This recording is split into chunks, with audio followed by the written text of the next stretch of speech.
All right, says we're live. Welcome to episode 95 of the Canadian Prepper Podcast, recorded December 6th, 2020. My name is Ian and I live on Vancouver Island. I'm an outdoor enthusiast, sport shooter, and my farm is designated handyman. I'm Ellen. I'm a safety trainer, a first responder, security expert, and overall safety nerd. I'm Marty, rural southern Ontario, and the only person Ian knows that has successfully managed to keep bees alive.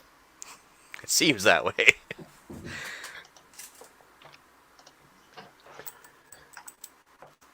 Alan? Yeah, sorry. If you're enjoying the show, please take a few minutes and like us on Facebook. Submit a review on iTunes. We want your feedback, good or bad, even just a topic you want us to cover. You can email us at feedback@prepperpodcast.ca. All right, and if you want to help this show keep the Canadian Prepper Podcast on the air, buy some swag. We have both the Canadian Prepper Podcast T-shirt and the tactical Velcro patch at prepperpodcast.ca. All proceeds help keep the lights on and the backup generator fueled. I can't read tonight, apparently. That's okay. We've done this 95 times and I still can't get it. Exactly. Anyways, we have some hive-bited content for this episode. Couldn't think of anything good with bees, but anyway, we're going to start off with some preparedness-related news, then we'll let you know what we did for preparedness since our last episode. Then we're going to get into the main topic, which is beekeeping for preparedness, or as I like to call it, buzzing around. News. Oh, Ian, we're gonna have to give you reassign you off the intro. Two quick articles. One is specifically UK based, but it's a Google Google note that they are happy to delete your information, including your forms, your Google Drive contents, your emails, etc. If your account has been inactive for too long, they're looking at 2 years plus currently, but they have they reserve the right to get rid of that at all times. If you go back to one of our earlier episodes about data management and security, you'll remember that we said don't keep all your digital eggs in one basket. So use your Drive, that's fine, but don't use it as your sole method of storing data. Another also UK-based article. This one actually comes from the CBC, but it's about the UK. Starting this week coming, so tomorrow, UK is rolling out a vaccine for COVID-19. I find it really interesting that in 8 months we've come up with a vaccine for something that didn't exist a year ago, but there are other coronaviruses that we've been trying to cure for 50 years or vaccinate against for 50 years, and we can't seem to manage that. So I find that one really, really interesting. But we'll keep an eye on that, and hopefully it's not zombies. Fastest testing period ever and highest efficacy ever, according to them. So, yeah, zombies, here we come. Zombies. What's that? I Am Legend? Didn't it start like Yeah, that? I Am Legend zombie. Well, that was the cure for cancer, and then suddenly everybody was a zombie. But I got a couple. did any of them have cancer? No, they were probably the most cancer-free zombies ever. So there you go. That's right. Hey, Doc, my leg hurts. Okay, we cut off your leg. It doesn't hurt anymore. We solved the problem. Yeah. Didn't ask about the side effects. Anyway, Yep. Ontario, once again, they decided to lead the pack. I guess I just thought it was all of Ontario, but I guess it's just Toronto area. Kind of moved into some higher levels of COVID restrictions now. Well, it's broken out by the health units, and those health units have a specific geographic region that they handle, and the area that they're moving to is based on the color code, the system that they're using of restrictions is based on the number of cases per 100,000 or per million in the population. Okay. But it's my area is going from one level to another. I forget exactly where we were. I think we were in yellow and now we're going to orange, which just means that we're restricting retail a little bit more. Not really restricting it, just taking more active screening precautions. So they're not cellophane wrapping the Costco aisles like Winnipeg or anything? No, not yet. Actually, I don't think restricting what can be sold is part of the plan. But there are, so Toronto is in the like lockdown, like gray color code, which is the absolute highest level of restrictions, which is, no indoor dining, no, like retail is essentially like curbside only. You can't go into a place to pick anything out. So I'm sure people who live in that area are more familiar with it than I am. But you really see some of the issues with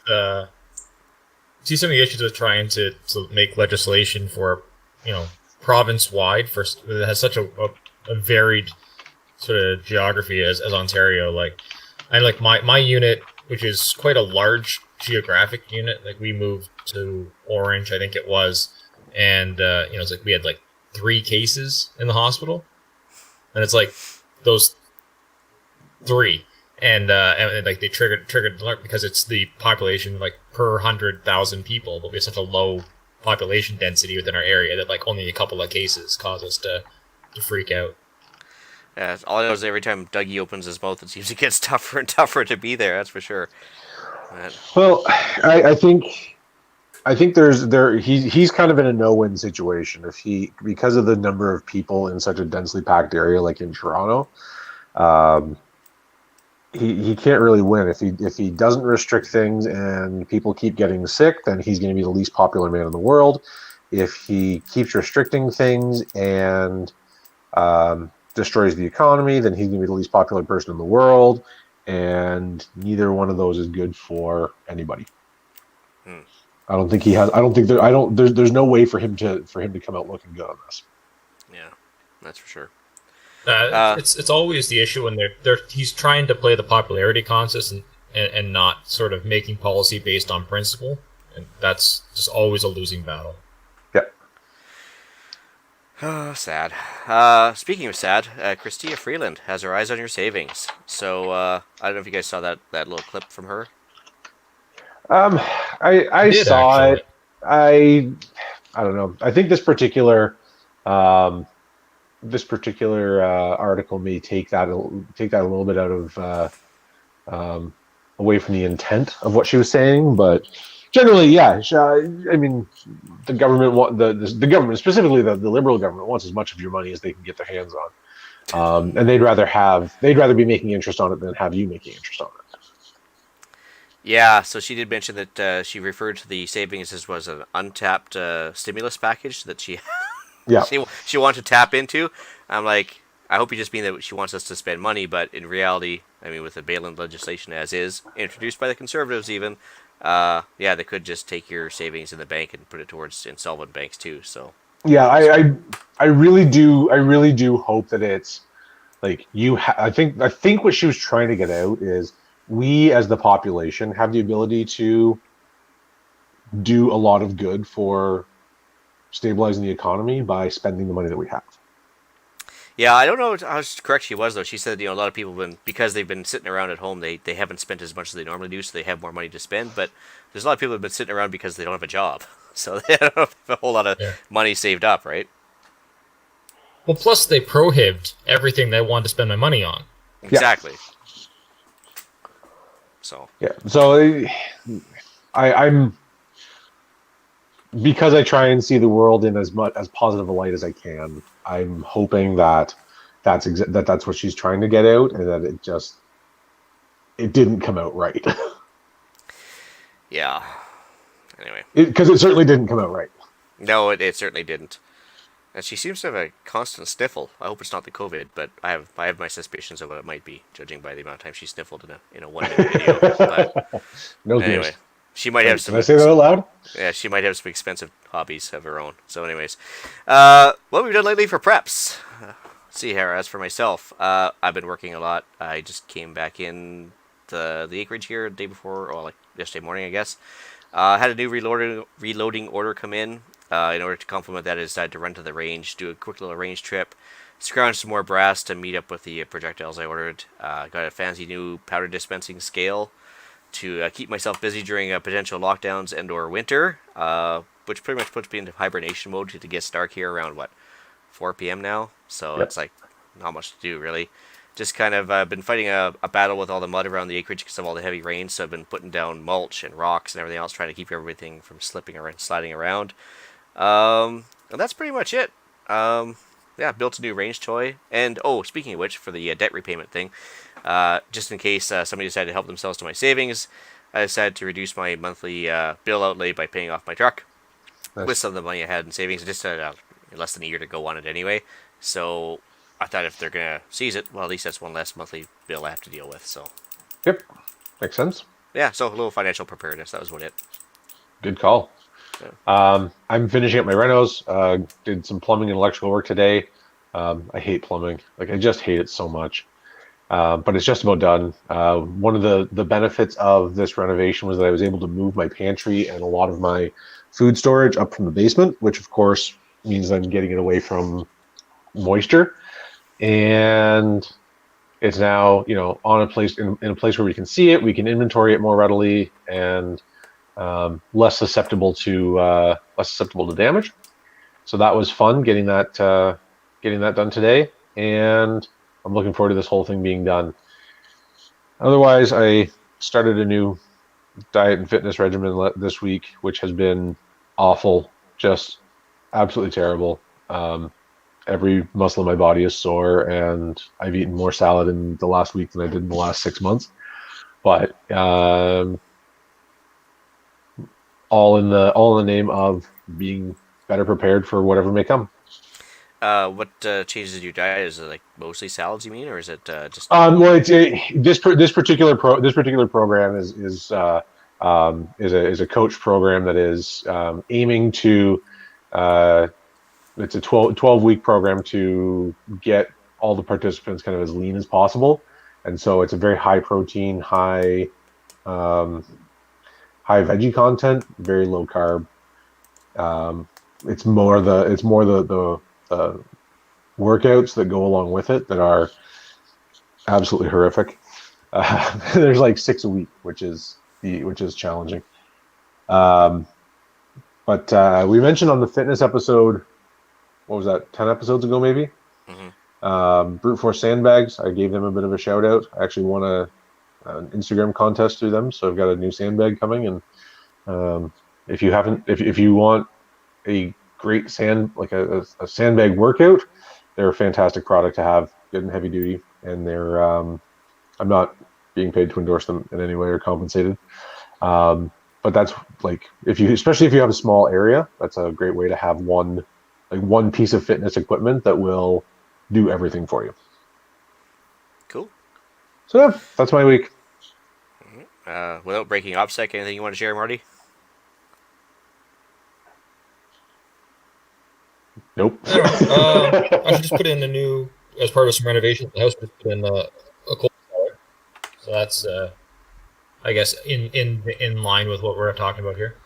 Yeah, that's cool. Is it attached to the house, or is it kind of separate thing? Yeah, in the basement, framed into like one of the corners of the basement, and then just insulated the interior walls and added venting to the outside. That's cool. Yeah, I used to have one of those in Barrie as well when I lived over there, and yeah, it made a huge difference, didn't it? But, let's see here. Main topic time. So, let's see here. Why are we talking about honey today? So, yeah, as far as the obvious, it's a sweetener. Makes things taste better. Could be a morale booster in bad times. As far as everything else goes, it's a way of increasing your crop yields. As far as apples, blueberries, that type of thing. Anything that flowers, it's a way to do it. I'm not sure what else it really pollinates other than other flowers as well.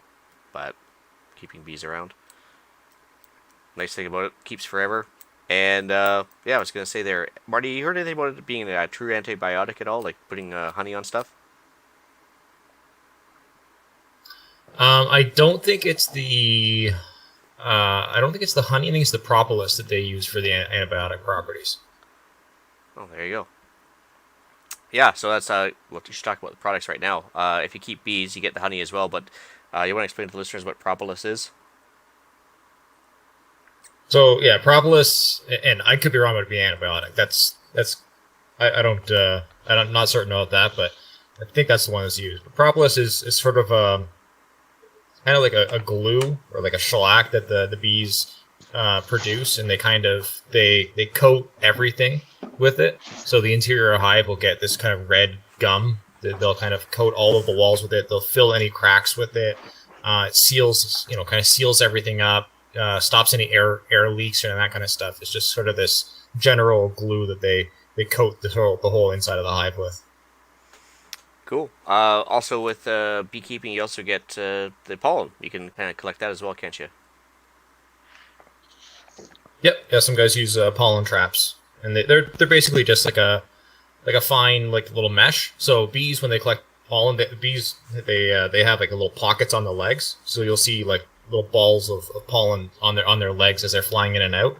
So there's like a mesh that kind of knocks a percentage of those off their legs as they enter in, and it kind of falls in a trap. You kind of collect the little pollen that way. So a lot of people take the pollen as a way, especially if you have allergies, by consuming pollen from your local area. It's said that you're basically kind of taking small doses of things that give you allergic reactions and build an immunity over time. And apparently, you can kind of reduce your reaction to seasonal allergies that way.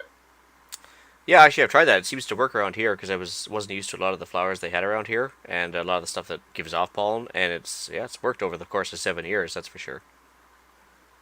But interesting. I don't have allergies, so I've never tried it myself. But I've heard it's supposed to be a thing. Yeah, and come back to it as well. But yeah, you can also get meat out of honey, of course, by making the honey wine from it. But how long have you been keeping bees now? Since we moved out here, I think 6 years or 7 years now. All right, cool. Do you guys? So first off, let me give a preference. Everything I answer, as I'm answering questions, it's all just kind of based on my own experience and successes and failures as a sort of a backyard beekeeper.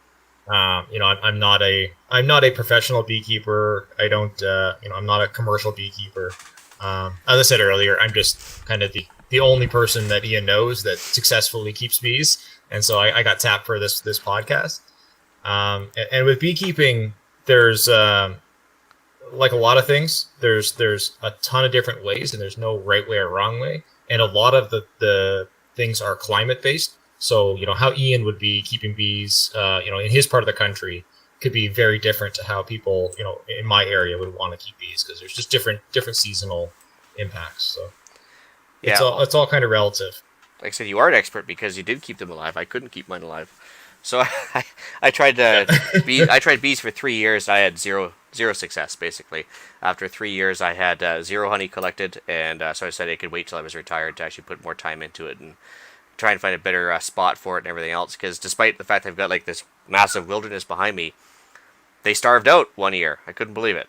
Like, there wasn't actually anything happening. But I guess 90% of the hives on the island also died that year, so it didn't feel too bad. But still, it was a massive failure. Anyway, and then another year I had a pesticide issue next door, and then the third year I just had like a mold issue. I don't know if it was that.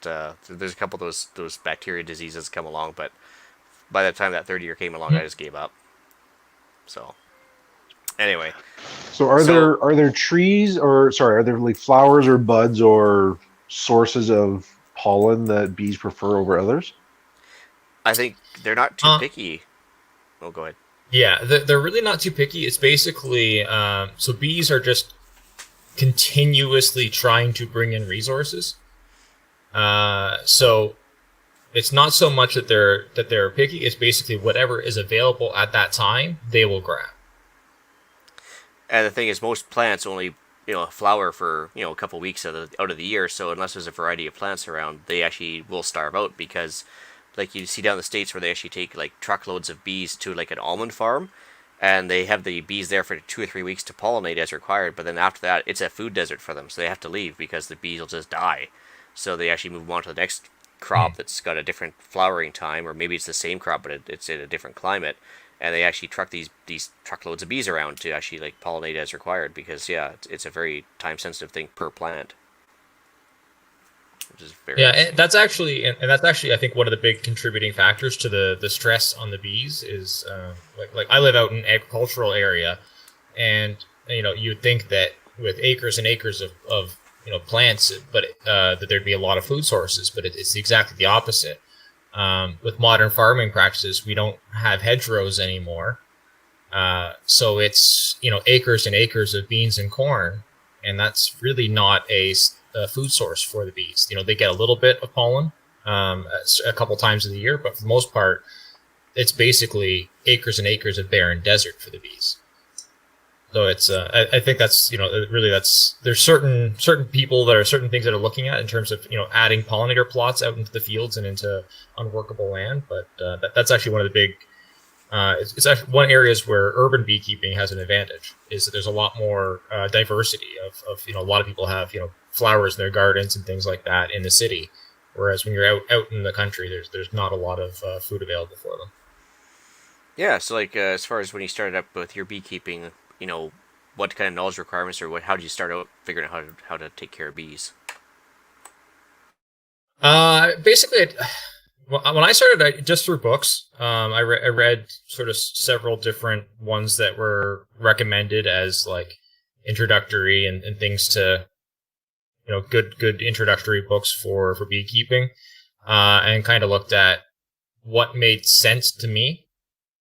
Based on the different ones, and then kind of chose a path based on that in terms of how I wanted to approach it for the first couple of years. And so, what was your goal in those first couple of years? Was it just keep them alive, or was can you kind of adjust your hive or your stock to different goals? Is that a thing? Absolutely, it is. So, for example, I'm a backyard beekeeper. I do it for a little bit as a hobby. We have a big garden. We have an orchard, so I recognize the pollination benefit of it. And then we do get honey, and for enough honey for us and to give out to family and friends and whoever needs it and stuff like that. So it's just kind of a neat thing for us to have in the property. So I'm not overly concerned about production. Like, I don't need to supply, barrels and barrels worth of honey to keep the lights on, kind of thing. And so my beekeeping and the sort of the approach I take to beekeeping reflect. Whereas if I'm a commercial beekeeper and I just need to maximize my output of honey, the choices that I'd make would be very different. Is this ironic that you come on my podcast and my internet kicks out? Yeah, I know. It's a little bit more. How big a hive does that take? Like, how much space does that take up?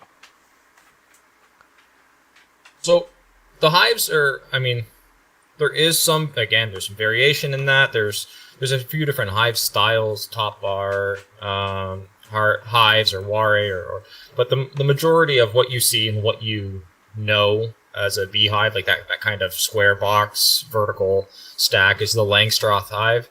That's what I use here as well. So the square footage for the hive doesn't really change. You'll have different stacks, but it's more sort of how you manage that hive that has differences based on if you're doing it for a commercial side of things or not. Of course, there's a lot of subtle things that you can do to manage your bees to maximize the amount of honey that you get, but that also adds stress to the bees. It's like any farm animal, if you think of, for example, chickens, like the Cornish cross breed that are raised for meat. There's been a lot of genetic selection made in those to put on the most amount of meat as rapidly as possible. But those birds will also die at, 16 weeks instead of 10 weeks because they just can't survive. And similarly with bees, if you're the commercial process, it maximizes the amount of honey out, but it also puts a lot of stress on the bees as well. So it's all kind of trade-offs as to how you manage your hives. Yeah, I heard that some guys actually like feeding, sugar basically to the bees to actually like maximize honey output, because it's, cheaper to buy sugar and create honey with it than it is for them to naturally collect it. But it seems to be a bit of a hard way to do it, I would think. Yes, I would say. So personally, I do feed sugar water. Basically, I use fructose syrup, which is just white sugar mixed with water kind of thing, or you can buy it as pre-mix. Some people will actually use some of the commercial guys will use corn syrup, like high fructose corn syrup as well. So I use it when I need it. So if I have a hive that's early in the season, there's no sources, and they're ballooned up and they're out of food, then yeah, I'll feed. Or if I'm trying to build up a hive, then I'll feed to help stimulate the hive. So I wouldn't be opposed to feeding it, but yeah, the commercial guys, I think where you're talking about is more around the end of the season. So I leave a lot of honey on my bees. So this is, that's honey that they produce from the flowers and the pollen. It's honey, what you would traditionally think of as honey. I leave that on the bees. Whereas the commercial guys, honey is a lot more valuable than sugar syrup. They can buy sugar syrup cheaper than they can sell their honey for. So they'll strip all of the honey off the bees. Everything that they make of honey, they'll strip that off, and then in the fall of the year, they feed them back with sugar syrup. And to give them so that the bees will build up sugar syrup in the hive as their supply for the winter. So they'll overwinter on sugar syrup instead of overwintering on honey.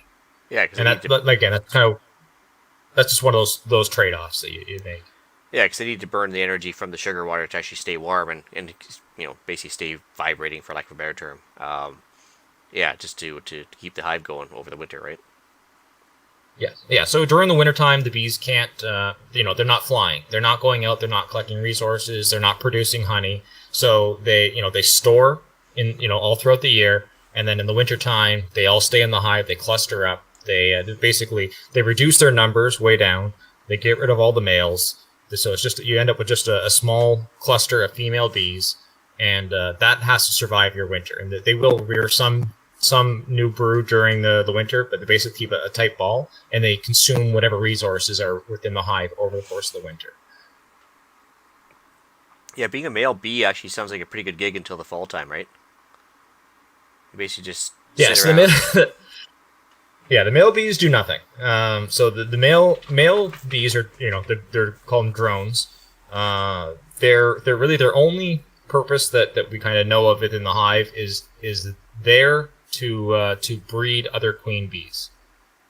So the males, they don't work, they don't collect honey, they don't do any of the brood rearing or any of the work within the hive. They eat, they consume resources, and then they go out and look for other queen bees to have sex with. That is their entire purpose. Sounds like a pretty good gig until the mating gets completed. Then I think they die, don't they? So in the fall of the year, you'll once the weather starts to turn, the bees will kick all of the males out and they just die. Yes. Yeah, pretty sweet gig for a while. Anyway, as far as required equipment, as far as if you wanted to get started up, what would you recommend? Just as a like a smoker and a bee suit and everything else, a couple other specialty items. Yeah, you need a few things. I'd say you'd want a few things. A lot of people would say you don't necessarily need a bee suit, especially when you're first getting started. Until you're comfortable around the bees, wear a bee suit. Get used to it. You don't want to be your first time trying to, do a hive inspection and try to, dealing with all of the other things that your first time, while also being terrified of being stung and being attacked, and set yourself up for success. So I'd say, have a bee suit to start. Have some gloves to start of some sort. You're going to want a smoker and a hive tool.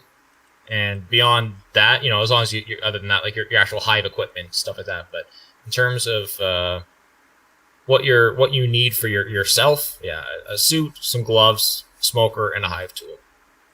Hive tool is basically just a glorified pry bar and screwdriver and scraper, I guess, and that's about it. Yeah, hive tool. It's just it's a pry bar. It's like a small little pry bar, and on the other end there's a couple of different styles. I use a J style hive tool, but that's just a personal preference. There's kind of a few different styles, and everyone just picks one and goes with it. Cool. Yeah, I was going to say there. Just explain. The hive tool's main thing is, like I said earlier, with the propolis, the bees glue everything together. So you need a pry bar just to get in and crack everything free and to pull your frames up and split your boxes. And you just need something to get in there and move things with, because they glue everything together. They glue everything down with that propolis. I found that, yeah, for the first little while I used the bee suit, then after a while I just didn't bother, because yeah, I was actually had more dexterity without gloves on and everything else to actually, like they said, pry some of these frames out. And you're actually jet on the bee, so they didn't get as agitated. They weren't like as likely to sting or try and sting anyway. And I think after I stopped wearing the suit, I think I only got stung like maybe 2 or 3 times.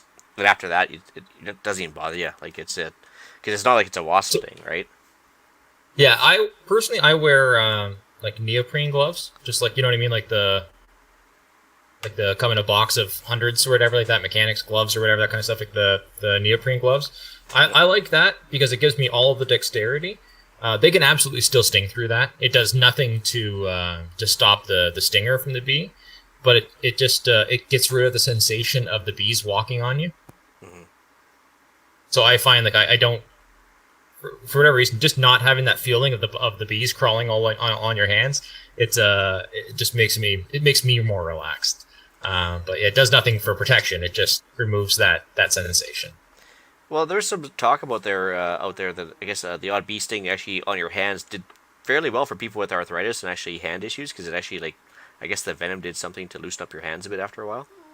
I don't know. I heard something about that. Yeah, I don't know. At the same time, I've also heard that you can develop a bee allergy if you get stung repeatedly as well. So I don't know which. Take your pick. Yeah, I guess. As far as you, my hands are nice and loose, but my throat's closed. I mean, that's not a good trade-off. No, I think I'll pass on that one. Did you start with one colony, or did you start with a few, or how did you start out? Yeah, I started off with a few. That was kind of common amongst everything I read. Recommended, start with multiple hives, and after having done that, that's definitely a recommendation I would make as well. I'll start off with at least 2. Pretty well start off with as many as you can kind of justify the cost outlay. But having multiple hives, it gives you a lot of advantages in terms of, especially when you're new and you don't know what you're looking for. You don't know what things should look like. You don't know what the hive should be doing today. When you have multiple, you can see, okay, they're all doing this. That's probably normal. But if you have 2 that are doing one thing and one's doing something else, it gives you a reason. Okay, maybe I should look and see why this one's doing something different. It gives you a reference point. If you look and 2 of your hives, have exploded in population, but one is still, lagging behind in terms of population. Maybe that's that can trigger you to go and look and see, is the brood pattern okay? Is the queen laying okay? Is there a queen there? So definitely having multiple hives gives you and even without opening the hives, you see the activity in the hives. You can kind of see how many bees are coming in and out and stuff like that, and you can recognize problems a lot easier and kind of head them off if you have multiple hives. So definitely, try to get a couple. Yeah, I started off with 3 myself. I put one of them on a buddy's organic farm just because he had a variety of plants around, and I put 2 on my property just to see if I could have like a bit of redundancy there. And I don't know. I think I must have actually killed the queen somehow when I was installing that hive over the organic farm. Because the first thing that triggered me was that my 2 were taking off population-wise, and his was just stagnant. Then they just started falling off a cliff, because after, there's a certain time span with the females, they all start to die off after a while, right? If there's no more eggs being laid. And so yeah, that was a bit of a failure. My first failure. Anyway, but yeah, we're talking back to the smoking thing. So just for the listeners, why do we smoke the bees? Smoking has a couple of different things. One is, it can signal an alarm that potentially be fire, and it can cause it'll cause the bees to kind of go and gorge themselves on honey, and it basically kind of distracts them from what you're doing. They're going to go and grab honey, and then they kind of become fat and lazy, and they're not going to be as aggressive at coming and attacking you. It's kind of the one side of things. The other side of things is that it just the smoke itself it disrupts the pheromones. So the bees communicate a lot through pheromones, and so the smoke prevents that communication. And so, for example, if you do get stung, when a bee stings you, it releases an alarm pheromone. So once one bee has stung, all all of the other bees smell that, and they know that, okay, we're in stinging mode.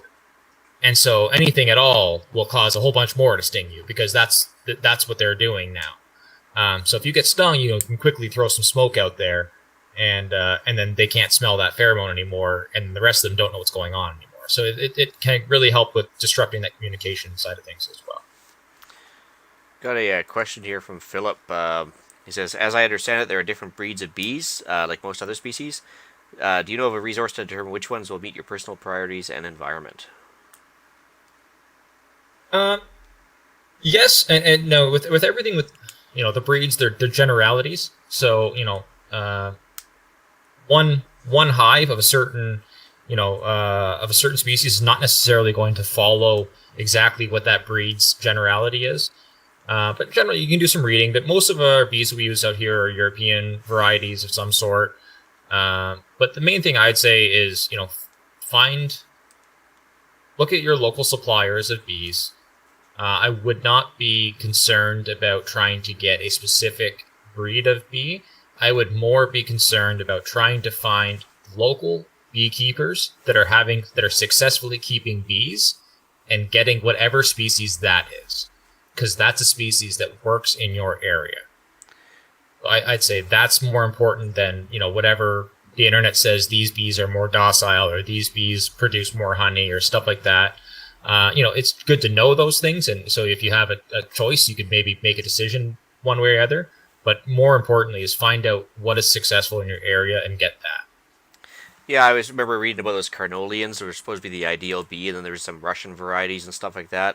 And like Marty said, I ended up just ordering from the local beekeeper, but it turns out the ones I got came from New Zealand, so they weren't suited for this area at all. But then I ended up buying a queen off of a local person from the beekeeper club, and that one did the best of all of them for sure, because I had to replace that queen I killed off at the organic farm. So it worked out way better over time for sure. But actually, on that note, people talk, I guess, down south about using Africanized bees, the supposedly these killer bees, but supposedly they actually produce a lot of honey. But it's also good for the hotter climates too. So I mean, if you live in a hot zone, not necessarily Canada, you can try that. But I don't know. Yeah, the Africanized bees never turned out to be the world-ending phenomena that we thought it was going to be, or that it was promised to us by the media at the time. I don't know much about them. It's a southern thing. We don't have them. We don't have Africanized bees out here. But yeah, apparently they do. They do produce a lot, but they are just more aggressive. Yeah. How much success have you had actually? Like as far as like how much honey did you get per colony on average per year, or on average do you get enough to feed yourself, or even trade off a bunch, or? Oh yeah. It varies. It varies year by year. It varies by kind of the state and what happens with your hives and stuff like that. So, certain, like last summer, we had nothing but rain. Like last summer, there wasn't 2 days in a row of sun, and that was very difficult for production from the honey side. So last year wasn't a great year, but other years it's been great. I would say on average, for me, I'll get 2 supers per hive, which is 70 pounds per super, so 150 pounds per hive, which basically that's the kind of the super weight. You get basically about half of that in honey, roughly. So yeah, probably about 75 pounds or so per hive of honey would be an average. Some years more, some years I'll have 3, 4. But other years maybe only get 1 super off, so I'd say somewhere around there. Cool. Do you keep any of your wax or anything? Oh, go ahead. I was just gonna say the same thing. So you take all that stuff out, and then you keep the honey, and then what do you do with the rest of it? What is it, and what gets done with it? So yeah, I get a fair bit. So I use, we'll probably talk about that afterward, but I use crush and strain method of extracting, which we'll talk about after. But so with that, I get a fair bit of wax production. So I have an uncle who's a blacksmith, and he uses the beeswax for a finish for blacksmithing. So when he's done blacksmithing stuff, he kind of rubs it all off in beeswax, and that's kind of the finish he uses. So he just gets, I process the wax out into blocks, and he uses it for blacksmithing. But other than that, that's basically all. I don't collect the propolis. I don't collect pollen. I don't really have use for it right now. I'm aware that some people are into that stuff. I've not really. I'm not into the alternative medicine type stuff too much. So. I was told like roughly 40 hours per hive per year, but how much time do you think you spend on each one? Definitely not that. Okay.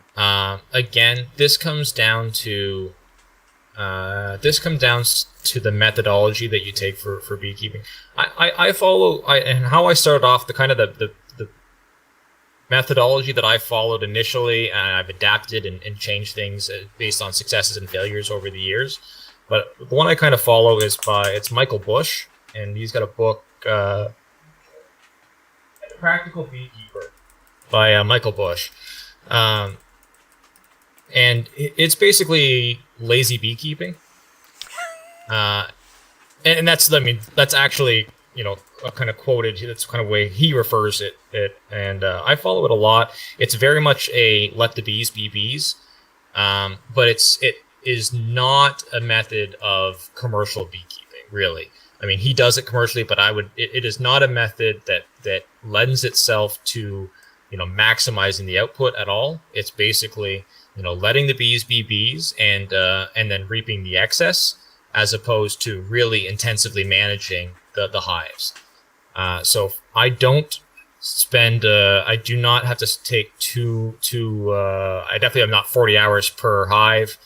I might look at the hives depending on the time of the year.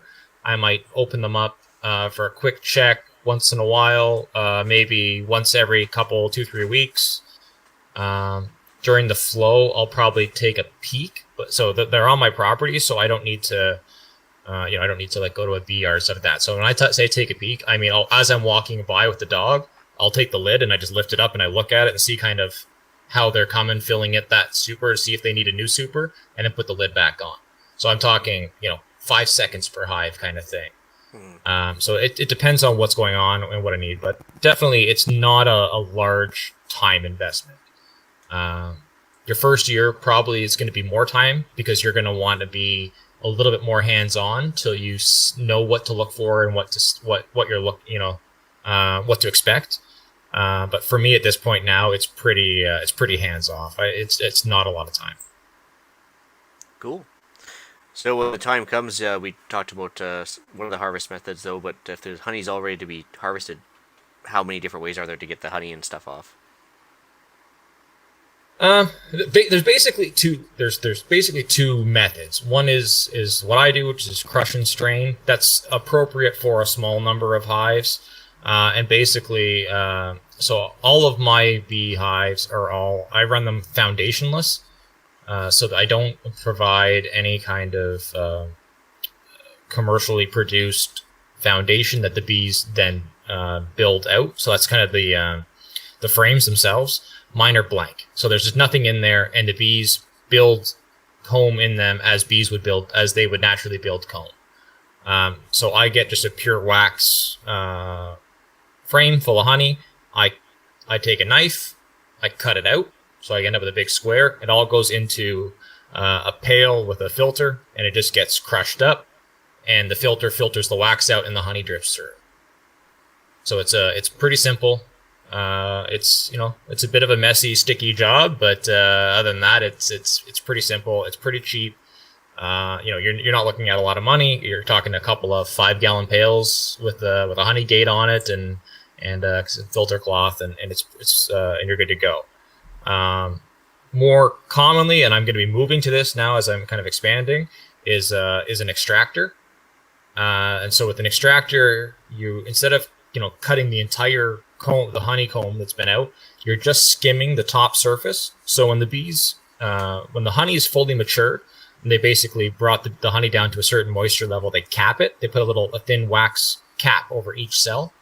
So you just scrape that cap off to expose the honey, and then it just goes into essentially a centrifuge that spins the combs, and the honey flies out, and you extract it that way.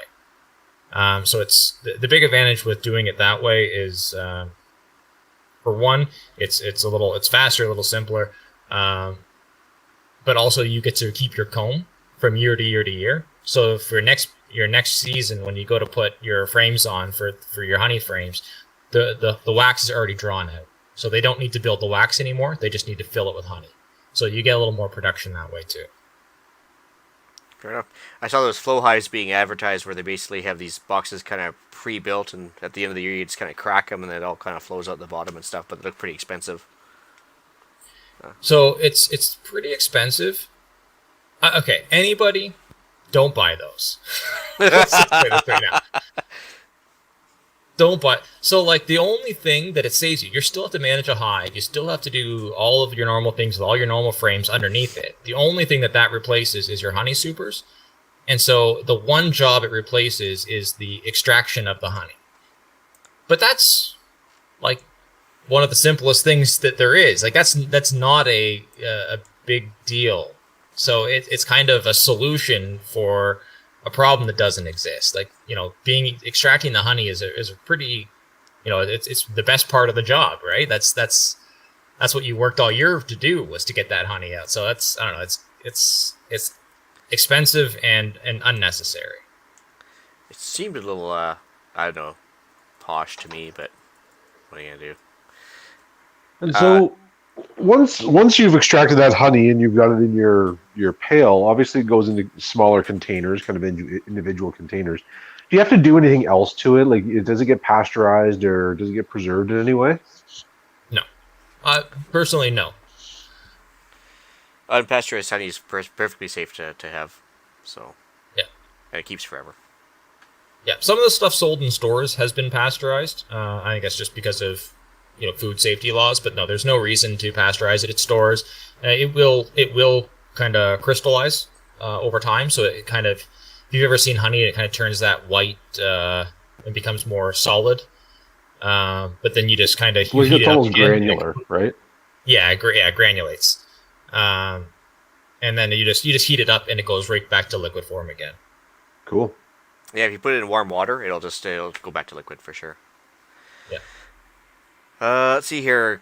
Cost savings overall. Like, I mean, once you throw all the sugar that you bought in and everything else, obviously cheaper than buying store-bought honey. Assuming. Yeah. You don't seem convinced of that. No, I'm not super convinced. You're not going to be saving a substantial amount of money by the time you're invested in all your hive equipment and all your supplies and stuff. I'm sure over time it works out in your favor, but I would say, especially for a small, if you're doing it for your backyard small production type of thing, I wouldn't look at it as a way of substantially lowering your bills, your household bills. I think you're probably not going to be in the black. But hey, at least you know some more stuff you didn't know before, right? Yeah, you know some stuff you don't anymore. You have a source, regardless of what happens. You have a skill. You have some bartering ability. Like there's all kinds of benefits to it. I just think it's not necessarily going to be in your household bills. Yeah. Big thing, I guess, has come in the last 20 years. The parasites and predators aspect. So this varroa mite that's come to North America. Can you tell us a little bit about that?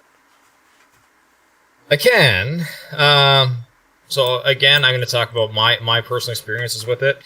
I do treatment-free beekeeping as part of the lazy beekeeping approach.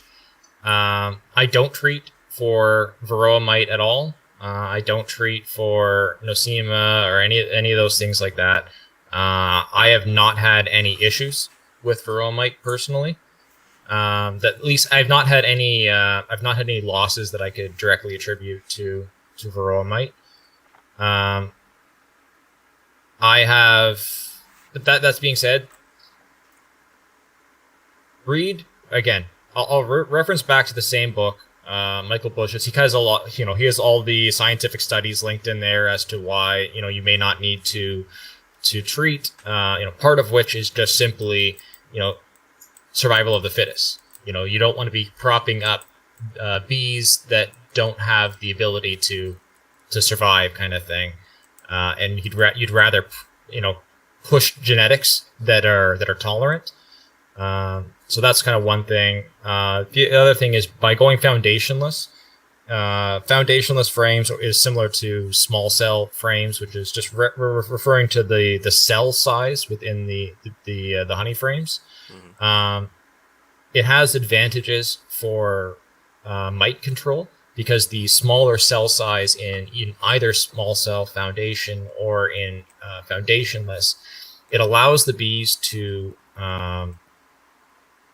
manage the hives themselves. So they can, because the small cell, there's no room in the cell with the bee for the varroa mite, and so the varroas can't infect the hive at the same percentages and the same levels as they can with the larger cell size. But with the larger cell size, you get more volume of honey per frame, and so it's one of those trade-offs. When you go to the larger cell size, you're gonna have more honey production, but you're gonna have to treat because the bees can no longer manage the varroa mite, so you have to manage the varroa mite. And so it's it's a trade-off you have to choose and then kind of deal with it on your side of things. So personally, I sacrifice production and don't have to deal with it, and I don't have to deal with the chemicals. I don't have to treat regularly. My bees just kind of deal with it on their own.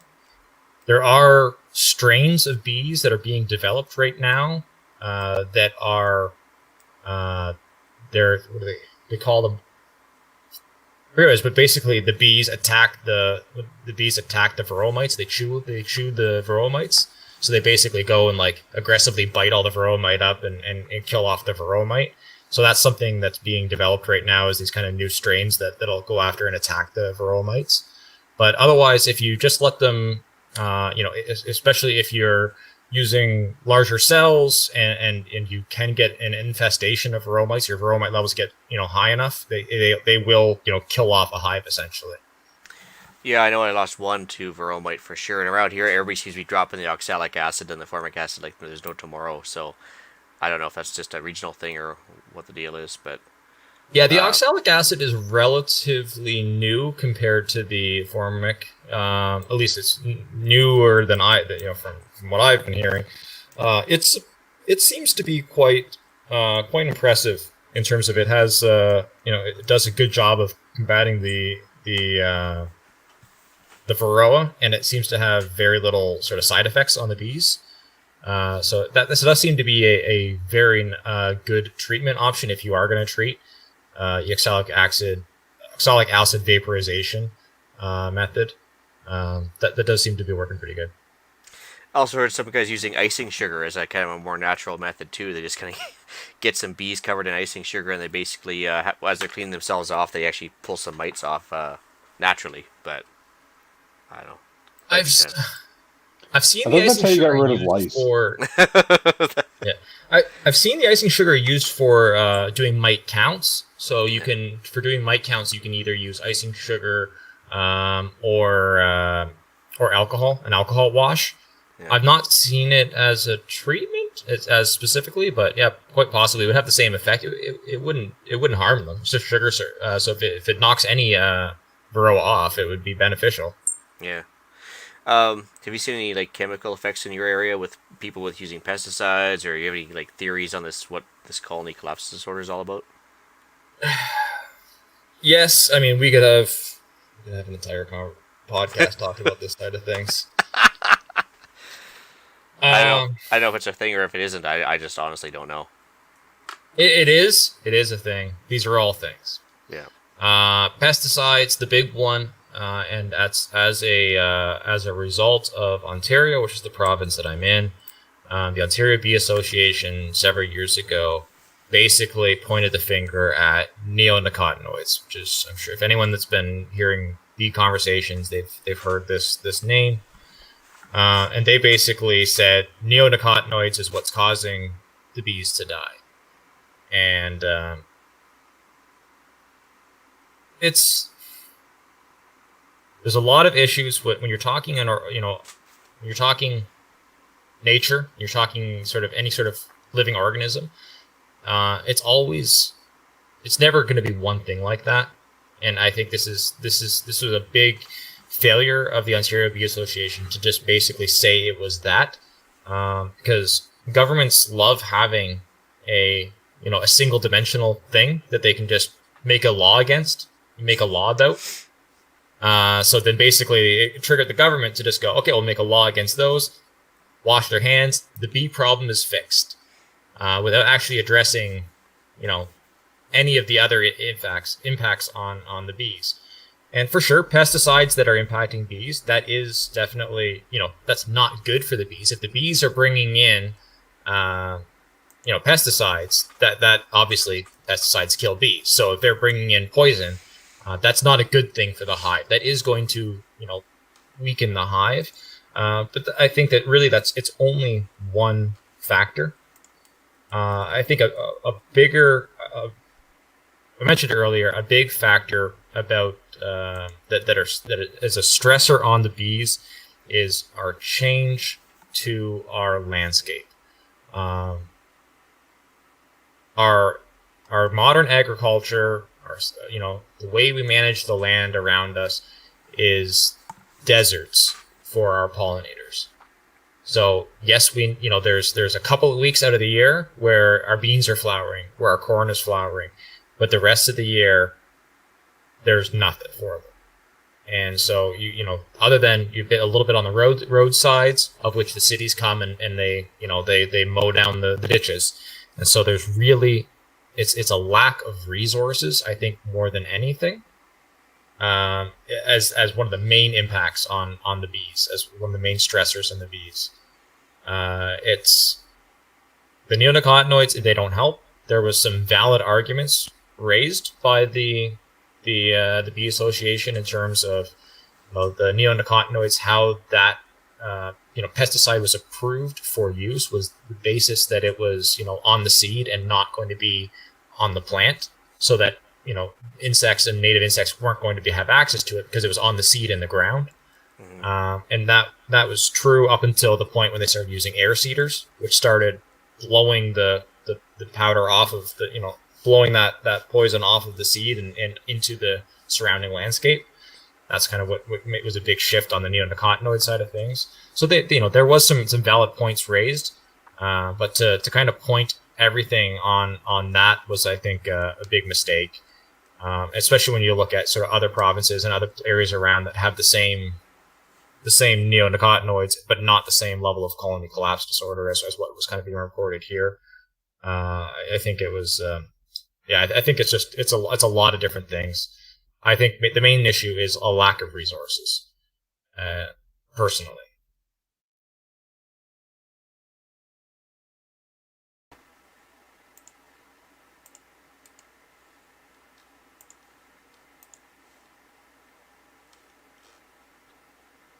Sounds like Ian's.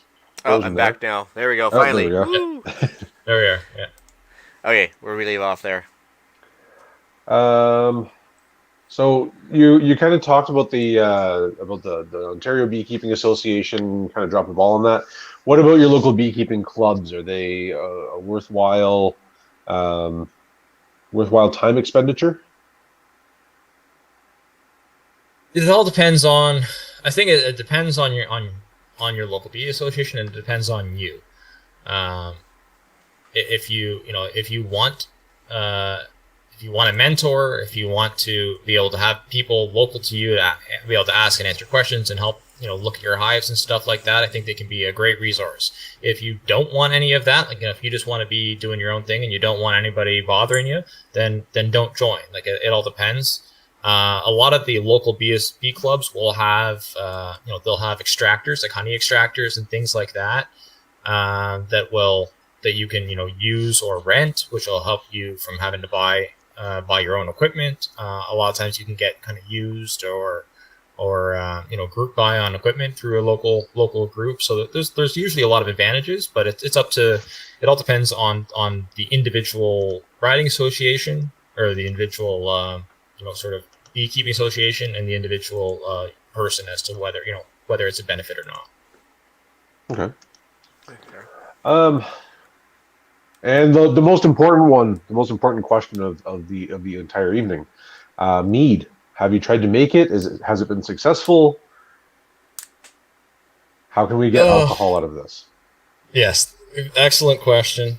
I will say this. When I was getting into bees, I had every intention. I'm like, well, apparently you can make mead with it too. That would be... I like alcohol, and free alcohol is better. You're not a communist. Best kind of alcohol. So one of the first things I did was I went out to try and kind of find a mead, try a bunch of different... I'd never actually even had mead. So I went out to try a bunch of different meads to find one that I liked to try to have a reference point to try to recreate. So I bought basically every type of mead that was available to me, and I hated all of them.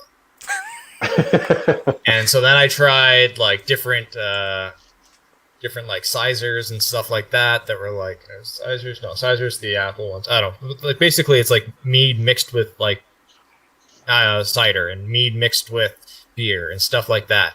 And some of those were like, they were drinkable to me, but like not nearly as good as if I just had the beer or if I just had the cider.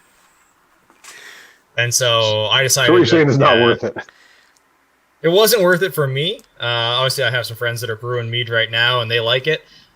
For me, it just like everything I had tasted like cough syrup. I just could not. All I could taste was cough syrup in mead. I don't know what it is. Like obviously, the honey tastes good, alcohol tastes good, but for some reason, when you make alcohol out of honey, it tastes like cough syrup to me. So I never actually ended up making any mead myself.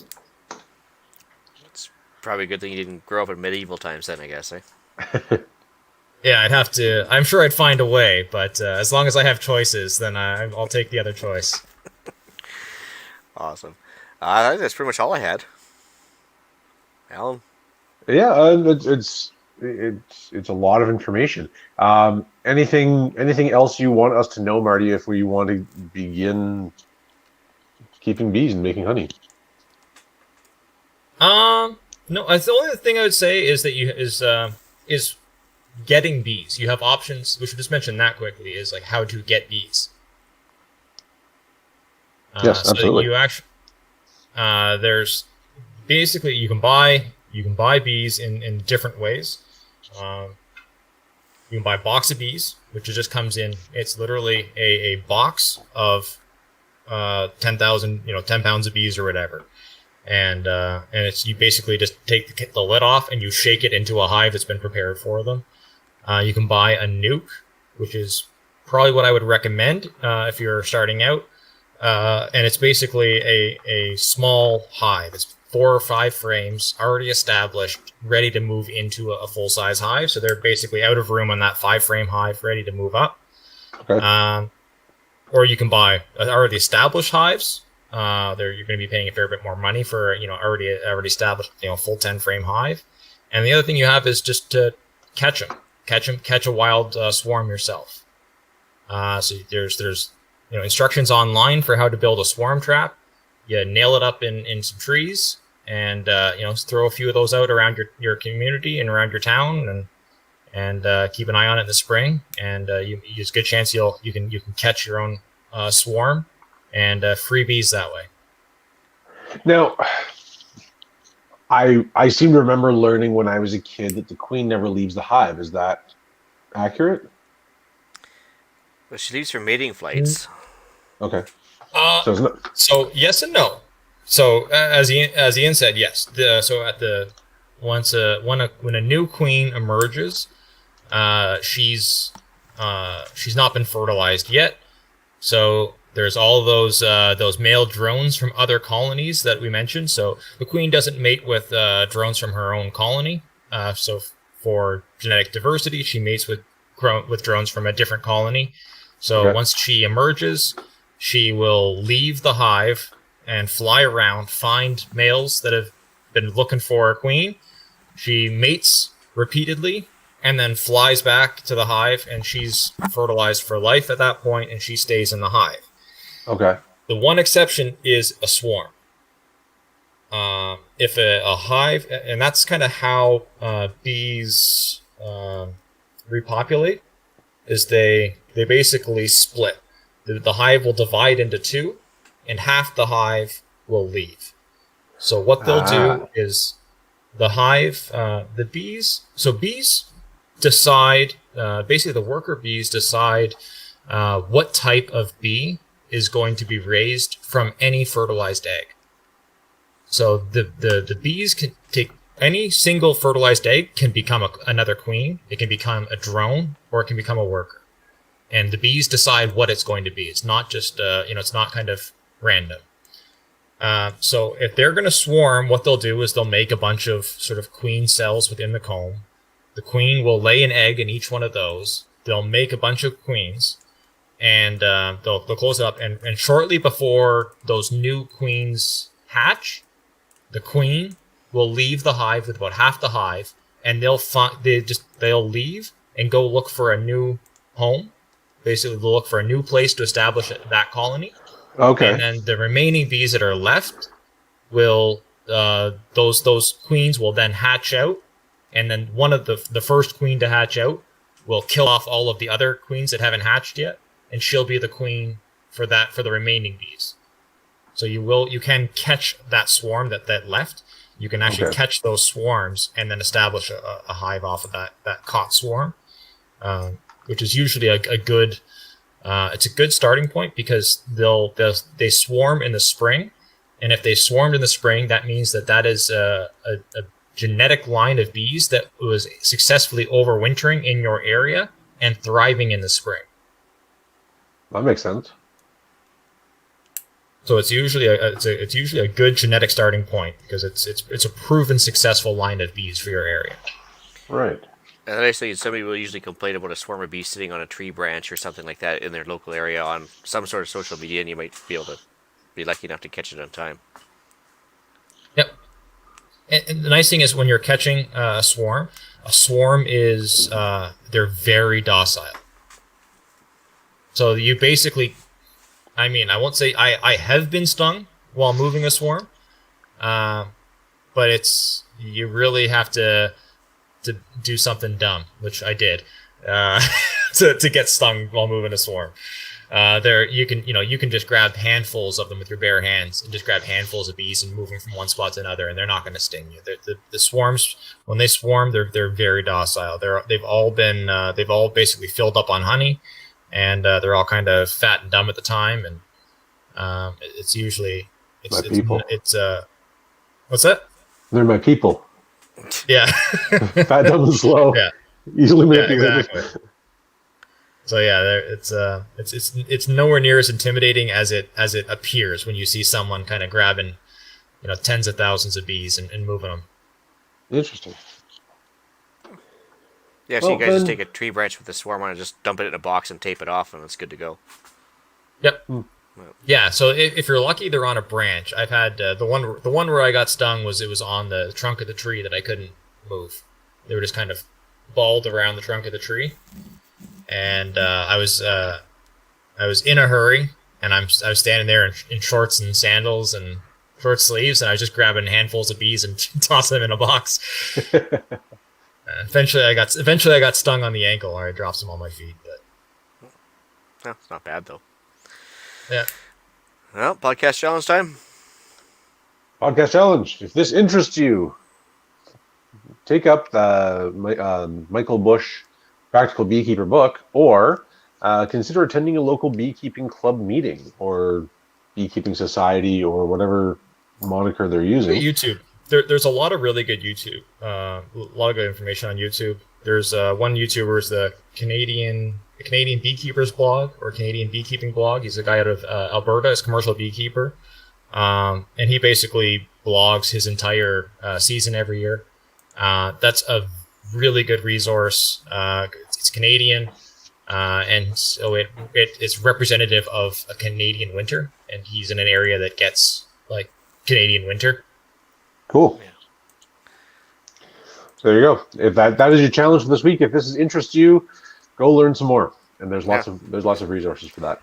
And usually it's free. Like even the beekeeping clubs, well, even locally here, will let you attend, for a really long time before they worry about asking you for a membership fee. They just want more members, right? So they're happy to have you usually. Anyway, upcoming events. I got the BC Sportsman show, March 5th to 7th, 2021. And the link is in the show notes for the bcsportsmanshow.ca. And as an event, the 2021 CCFR Gunnie Girl calendar is now on sale. Link in the show notes as well. And all proceeds will help to fund the women's shooting sports. It looked like they were here in London, or near me in London, over the weekend, and seemed to be a fairly well attended event, as best it can be under the circumstances. It's a fundraiser, but it also has lots of giveaways and such. So go buy a calendar. Yeah. Preserve our way of life. All right, the 100th episode of Canadian Prepper Podcast is coming up, so we plan to publish the link to join the show, which is on StreamYard here. So any listeners that are listening in on the 100th episode will be welcome to come on, join us, ask questions, complain about us, whatever you want to do. I mean, we're open to suggestion. Also looking for any panelists that were on here previously, please feel free to come on and say hi.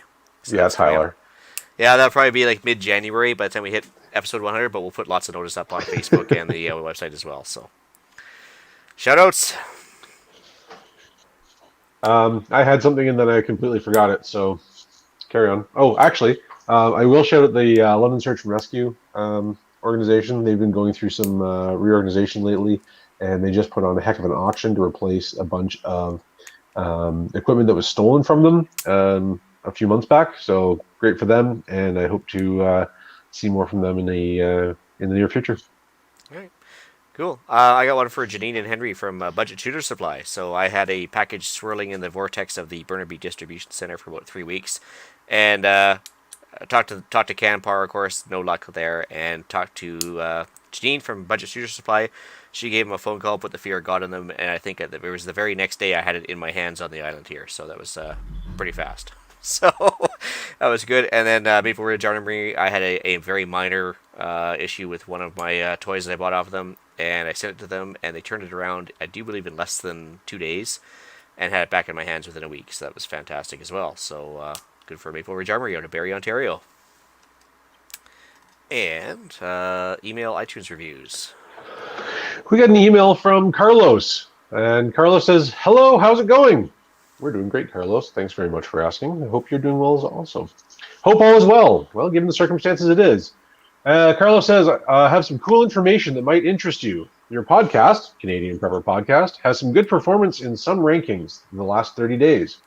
Position 3 in the category of how-to for Poland. Position 3 in the category of how-to for Greece. Position 3 in the category of how-to for Luxembourg. And position 5 in the category of how-to for Canada. It tells me we're more popular in Europe than we are here. Yeah, I mean, also the scale is a little bit different, right? How many, I don't know what the exact population of Luxembourg is, but it's not huge, so it would stand to reason that the word travels fast amongst a smaller population. Fair enough. Thanks a lot, Carlos. With that, I'm going to bring episode 95 of the Canadian Prepper Podcast to an end. You can find the podcast on iTunes, Podbean, Spotify, or your favorite podcast app. Please help us out and submit a review. It helps other people find us. We do record these shows live on Facebook and YouTube. If you want an early peek at the show, subscribe to the YouTube channel, Canadian Prepper Podcast, and click the link on the notifications tab. That gives you an alert when we're going live. You can also do the same thing on Facebook. If you want to get me directly, you can find me, Alan, at prepperpodcast.ca. Right on. If you have a question for Marty, just send it in to feedback@prepperpodcast.ca. And you can reach Ian directly by emailing me at thewesternretreat@gmail.com. You can also find me on Canadian Patriot Podcast, occasionally with Marty as well, on iTunes and YouTube. There you can find us discussing why government waste in society makes you feel like a worker bee. Thanks for joining us. Until next time, be prepared, stay safe, and keep learning.